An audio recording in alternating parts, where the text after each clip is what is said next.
Open the driver's side door. Now right where the driver's left foot would go, right over there, that's the primary hood release lever, so pull that. Now in front of the vehicle, right on top of the emblem over there, right there, that's where the secondary hood release lever is. Let's see how it works. You put one finger in there and then push it right.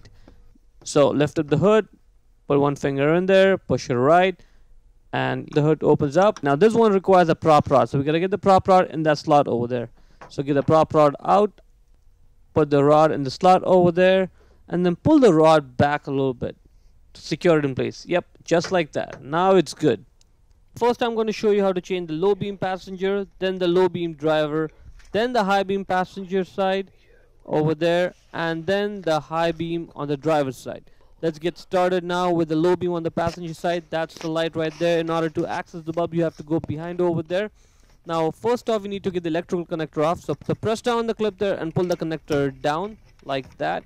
Once it slides off, now grab the bulb and twist it left like 1/4 of a turn, such that now the bulb base should be pointed at 3 o'clock like that. Wiggle the bulb and out it comes. Now the bulb replacement size is H11. Again, the replacement size is H11. I'd suggest just replacing them with LED bulbs so you don't have to do this again and again. Check the link in the description to get the LED bulbs. Get the new bulb, put it back into the light like I'm showing over here. Right, in order to do that correctly, you have to make sure that the base of the bulb is pointed at 3 o'clock. Right, that's good. It's sitting snug. That's good. Now twist it right to lock it in place. Now let's not forget to put the electrical connector back on. Slide it on. It only goes in one way. Click, and it's locked in place. Now let's move on to the driver's side. The exact same process as the passenger side. Nothing different. You have enough space. I'm going to show you the camera from the top side. So just get the electrical connector off, twist the bulb, out it comes. Same bulb size, H11. Again, I suggest getting LED bulbs. Put the bulb back in. Right, now lock it in place. Now let's put the electrical connector back on. It's simple as that.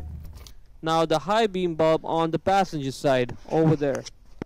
Right there. First off, press down on the clip there and pull the electrical connector off. It slides off.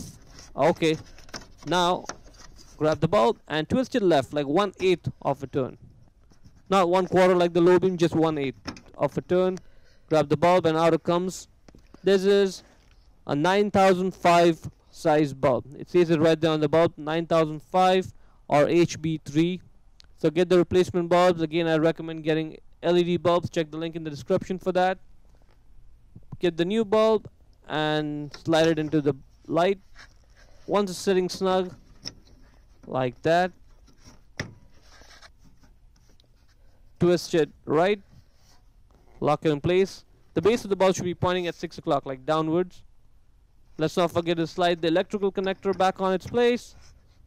Clicked, and it's locked. Now let's move on to the driver's side one. That's the bulb. Again, I'm going to point the camera from up top so you have an idea of what's going on over here. Exact same process as the passenger side one. Take the connector off, twist the bulb 1/8 of a turn. Get the bulb out. Again, same size, 9005 or HP3. Get the new bulb, put it back in. Now let's take a closer look at how the bulb fits into the light right there. You see how it's there and goes in? See, yeah, that's good. Once it looks like that, twist it, lock it in place, slide the connector back on, clicked, and you're done. Now to close the hood, push the hood up a little bit, take the rod out of the slot, put it back in its place, lower the hood and slam it shut. That's pretty much it.